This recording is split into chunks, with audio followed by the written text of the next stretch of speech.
शुक्रवार ਨੂੰ हेग ਵਿੱਚ डच पार्लीमेंट ਨੂੰ संबोधन ਕਰਦਿਆਂ प्रधान मंत्री जस्टिन ट्रूडो ने आख्या कि गलत जानकारी संबंधी मुहिमां ते अतवाद ग्लोबल अर्थचारियां ते जमहूरीयत ਲਈ गंभीर खतरा है। ट्रूडो ने आख्या कि यह सिर्फ हाशिए उत्ते पहुंचे लोग ਜਾਂ खफा लोग ही नहीं ਹਨ ਜਿਹੜੇ कूड़ प्रचार करते हैं, सगों देश दीयां नीतियां तो परेशान लोग भी अजिहे हैं ਜਿਹੜੇ कूड़ प्रचार राही देशां दे अर्थचारियां नूं ते साडे लोकतंत्र नूं नुकसान पहुंचाउणा चाहुंदे हन। The points I've just laid out may seem so obvious to those of us in the room that one could wonder why we even need to say them at all. But in this age of unreason, of disinformation, of skepticism and cynicism, we need to acknowledge that there are those who would tear down what we are building, who stand against these positive values we share. And let's be frank, it's not just conspiracy theorists and marginalized, angry people online. It's state actors too, using disinformation, propaganda, and cyber warfare to harm our economies, our democracies, and undermine people's faith in the principles that hold us together. So we must stand strong and united in NATO, at the UN, and in multilateral fora around the world to meet the threat of authoritarianism with the hard work of democracy, to counter challenges with security and strength, and to show that societies that embrace difference, that welcome open debate, and that care about each and every one of their citizens, that those societies ultimately deliver a better present and future for all. Federal ਸਰਕਾਰ ਨੇ first nations ਦੇ ਬੱਚਿਆਂ ਅਤੇ ਉਹਨਾਂ ਦੇ ਪਰਿਵਾਰਾਂ ਲਈ ਮੁਆਵਜ਼ੇ ਬਾਰੇ ਮਨੁੱਖੀ ਅਧਿਕਾਰ ਟ੍ਰਿਬਿਊਨਲ ਦੇ ਹੁਕਮ ਨੂੰ ਬਰਕਰਾਰ ਰੱਖਣ ਵਾਲੇ ਸੰਘੀ ਅਦਾਲਤ ਦੇ ਫੈਸਲੇ ਵਿਰੁੱਧ ਅਪੀਲ ਕੀਤੀ ਸੀ, ਪਰ ਹੁਣ ਸਰਕਾਰ ਨੇ ਸ਼ਾਮਲ ਸਾਰੀਆਂ ਧਿਰਾਂ ਨਾਲ ਸਮਝੌਤਾ ਕਰਨ ਦੀ ਕੋਸ਼ਿਸ਼ ਵਿੱਚ ਇਸ ਦੇ ਮੁਕੱਦਮੇ ਨੂੰ ਰੋਕਣ ਲਈ ਸਹਿਮਤੀ ਪ੍ਰਗਟਾਈ ਹੈ। This past few months, Canadians have been starkly reminded of the experiences that Indigenous families and communities have lived and continue to live today. And for First Nations people, this was not a surprise, and it doesn't make it any less painful. And we have to support communities and families so that they can continue their healing journey. I believe this is on the hearts and minds of all Canadians. We also know that fixing a broken system requires long-term reforms.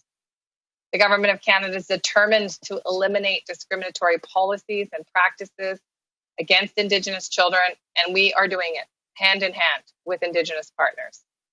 Since the Canadian Human Rights Tribunal issued its first order for Canada to cease its discriminatory practices in 2016, we've been working with First Nations leaders and partners to implement the tribunal's orders. And we've been unequivocal. We will compensate those harmed by discriminatory underfunding of the First Nations Child and Family Program so that we can mend these past wrongs. Today, the Government of Canada, the First Nations Child and Family Caring Society, and the Assembly of First Nations agreed to sit down immediately together and work towards reaching a global resolution outside of court. ਨਿਊਫਾਊਂਡਲੈਂਡ ਅਤੇ Labrador ਦੀ chief medical ਅਧਿਕਾਰੀ ਨੇ ਘੋਸ਼ਣਾ ਕੀਤੀ ਹੈ ਕਿ ਸੂਬੇ ਅੰਦਰ kindergarten ਤੋਂ ਤੀਜੇ ਗ੍ਰੇਡ ਤੱਕ ਦੇ ਬੱਚਿਆਂ ਨੂੰ ਹੁਣ ਸਕੂਲ ਵਿੱਚ ਕਲਾਸਰੂਮ ਦੇ ਅੰਦਰ ਹਰ ਸਮੇਂ ਮਾਸਕ ਪਾ ਕੇ ਰੱਖਣਾ ਜ਼ਰੂਰੀ ਹੋਵੇਗਾ। ਉਹਨਾਂ ਦੱਸਿਆ ਕਿ ਇਹ ਫੈਸਲਾ ਬੱਚਿਆਂ ਦੀ ਸਿਹਤ ਨੂੰ ਧਿਆਨ ਵਿੱਚ ਰੱਖ ਕੇ ਲਿਆ ਗਿਆ ਹੈ, ਜੋ ਕਿ 1 ਨਵੰਬਰ ਤੋਂ ਲਾਗੂ ਹੋਵੇਗਾ। As you are aware, we are currently experiencing a COVID outbreak on the Burin Peninsula. And the majority of these cases are in children under the age of 12 who are not yet eligible for vaccination. So until now, the evidence indicated that COVID-19 cases in schools were more often the result of transmission that occurred in the community, but this is changing. And Eastern Health's investigation into the current outbreak revealed the spread of COVID-19 occurred in the school through a grades K to 6. Several other Canadian jurisdictions are also reporting outbreaks in schools, as well as a rising proportion of COVID-19 cases in children under the age of 12. And this is due to the more contagious Delta variant. Our most recent outbreak resulted in 2 schools moving to online learning, and public health strives to have schools open to in-person learning to the greatest extent possible for the health and well-being of children. So to help keep schools open, we need to enhance public health measures to reduce the risk of COVID-19 transmission. So effective Monday, November 1st, we're making two changes.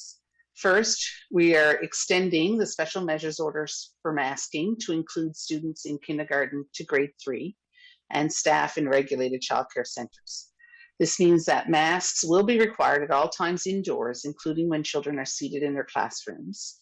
And we do recognize that some younger children may have difficulty wearing a mask appropriately for a longer period of time, but every little bit of extra protection helps.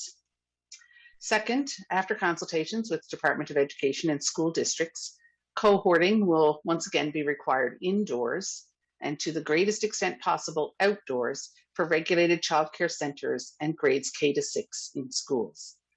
Limiting the interaction between classes will reduce the spread of COVID-19 in the event that it makes its way into a school or daycare. National advisory committee on immunisation ਵੱਲੋਂ ਪ੍ਰੋਵਿੰਸਾਂ ਤੇ territories ਲਈ ਕੋਵਿਡ-19 booster dose ਲਈ advisory ਜਾਰੀ ਕੀਤੀ ਗਈ ਹੈ। ਕਮੇਟੀ ਦਾ ਕਹਿਣਾ ਹੈ ਕਿ mRNA ਵੈਕਸੀਨ ਦੀ ਤੀਜੀ ਡੋਜ਼ ਉਹਨਾਂ ਨੂੰ ਦੇਣ ਦੀ ਪੇਸ਼ਕਸ਼ ਕੀਤੀ ਜਾਵੇਗੀ ਜਿਨ੍ਹਾਂ ਨੂੰ ਪਹਿਲੀਆਂ 2 ਡੋਜ਼ਾਂ ਆਕਸਫੋਰਡ ਤੇ ਐਸਟਰਾਜੈਨਿਕਾ ਵੈਕਸੀਨ ਦੀਆਂ ਲੱਗੀਆਂ ਹੋਣਗੀਆਂ। NACI ਨੇ ਆਖਿਆ ਕਿ ਬੂਸਟਰ ਡੋਜ਼ ਉਹਨਾਂ ਫਰੰਟਲਾਈਨ ਹੈਲਥ ਕੇਅਰ ਵਰਕਰਸ ਨੂੰ ਵੀ ਦਿੱਤੀ ਜਾ ਸਕਦੀ ਹੈ ਜਿਨ੍ਹਾਂ ਦੀਆਂ ਪਹਿਲੀਆਂ 2 ਡੋਜ਼ਾਂ ਦਰਮਿਆਨ ਮਾਮੂਲੀ ਅੰਤਰ ਸੀ। The National Advisory Committee on Immunization, or NACI's latest review of vaccine effectiveness data finds that while COVID-19 vaccines in use in Canada continue to be very effective in protecting most people against serious illness due to COVID-19, emerging evidence suggests vaccine effectiveness against infection may decrease over time in some situations. At this time, NACI is recommending a booster dose for some populations at highest risk of severe illness and waning protection following a primary series. Specifically, NACI has expanded their late September recommendation that adults in long-term care or other congregate care settings should be offered a booster dose of an mRNA COVID-19 vaccine to now include seniors 80 years of age or older as well. Additionally, NACI recommends that some other key populations who may be at increased risk of severe illness or increased risk of lower protection over time and who are essential for maintaining health system capacity may be offered a booster dose of an mRNA COVID-19 vaccine at least 6 months after completing their primary series. These populations include adults aged 70 to 79 years, people who received 2 doses of the AstraZeneca Vaxzevria or 1 dose of the Janssen COVID-19 vaccine, adults in or from First Nations, Inuit, and Métis communities where infection can have disproportionate consequences, adults who are frontline healthcare workers who have direct in-person contact with patients and for whom the interval between doses of their primary COVID-19 vaccine series was less than 28 days. NACI continues to closely monitor vaccine effectiveness across the population and will update their advice as needed to ensure the best protection possible for all Canadians. Ontario ਸਰਕਾਰ ਮੂਲ ਵਾਸੀ ਭਾਈਚਾਰਿਆਂ ਵਿੱਚ mental health ਅਤੇ ਨਸ਼ਾਖੋਰੀ ਲਈ ਸਹਾਇਤਾ ਦੇ ਤੌਰ ਤੇ $36 ਮਿਲੀਅਨ ਖਰਚਣ ਦੀ ਯੋਜਨਾ ਬਣਾ ਰਹੀ ਹੈ। ਪ੍ਰੋਵਿੰਸ ਦਾ ਕਹਿਣਾ ਹੈ ਕਿ ਇਹਨਾਂ ਵਿੱਚੋਂ $20 ਮਿਲੀਅਨ ਰਿਹਾਇਸ਼ੀ ਸਕੂਲਾਂ ਦੇ ਬਚੇ ਹੋਏ ਲੋਕਾਂ ਦੀ ਸਹਾਇਤਾ ਲਈ ਵਰਤੇ ਜਾਣਗੇ ਤੇ ਬਾਕੀ $16 ਮਿਲੀਅਨ ਬੱਚਿਆਂ ਅਤੇ ਨੌਜਵਾਨਾਂ ਲਈ ਮੈਂਟਲ ਹੈਲਥ ਵਾਸਤੇ ਰੱਖੇ ਜਾ ਰਹੇ ਹਨ। And also thank you to Minister Rickford for the incredible work that he does with the Indigenous communities and his leadership. Since I was sworn in as Ontario's first Associate Minister of Mental Health and Addictions, I have met many Indigenous leaders and have visited many Indigenous communities in rural, remote, and underserved regions across the province of Ontario. And I've personally witnessed the overwhelming need to improve supports and services. For too long, for far too long, Indigenous peoples and communities have faced many barriers to accessing effective culturally appropriate, and safe mental health and addictions care. We know that more needs to be done, especially as a result of the pandemic. And we also acknowledge that the trauma suffered by Indian residential school survivors, as well as the intergenerational trauma to their families and communities, requires a focused commitment to ensure that culturally appropriate services are there for anyone who needs them, no matter where they are in the province of Ontario. And that's why I'm pleased to announce that as part of the $36 million being invested today, more than $16 million in annual funding will be focused on cross-governmental investments in Indigenous services, supporting the implementation of our roadmap to wellness. Canada ਦੇ transport minister ਉਮਰ ਅਲ ਕਬਰਾ ਨੇ Toronto ਦੇ Pearson international airport ਤੇ ਇੱਕ news conference ਵਿੱਚ ਹਵਾਈ ਯਾਤਰੀਆਂ ਲਈ ਕੋਵਿਡ-19 ਟੀਕਾਕਰਨ ਦੀਆਂ ਜ਼ਰੂਰਤਾਂ ਬਾਰੇ ਇੱਕ ਅਪਡੇਟ ਪ੍ਰਦਾਨ ਕੀਤੀ, ਜੋ ਕਿ 30 ਅਕਤੂਬਰ ਤੋਂ ਲਾਗੂ ਹੋਣ ਲਈ ਸੈੱਟ ਹਨ। ਉਹਨਾਂ ਦੱਸਿਆ ਕਿ ਉਹ ਲੋਕ ਜੋ ਜ਼ਰੂਰੀ ਸੇਵਾਵਾਂ ਲਈ ਹਵਾਈ ਯਾਤਰਾ ਕਰ ਰਹੇ ਹਨ, ਉਹਨਾਂ ਨੂੰ ਫਿਲਹਾਲ ਅਸਥਾਈ ਤੌਰ ਉੱਤੇ ਟੀਕਾਕਰਨ ਤੋਂ ਛੋਟ ਦਿੱਤੀ ਗਈ ਹੈ। We want to continue to protect the health and safety of all Canadians and restart our economy and build back better for the future. For more than 18 months, the global pandemic has significantly changed our daily lives, including limiting our ability to travel for business and to visit our family and friends.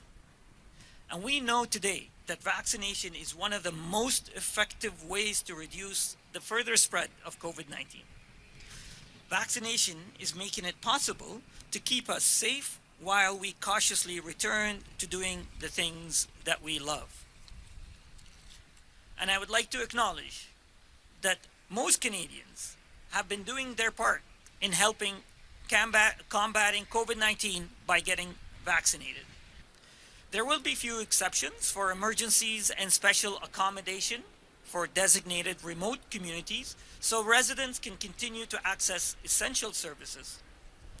In addition, there will be transitional measures for unvaccinated foreign nationals who normally reside outside of Canada and who entered Canada prior to October 30th. Rani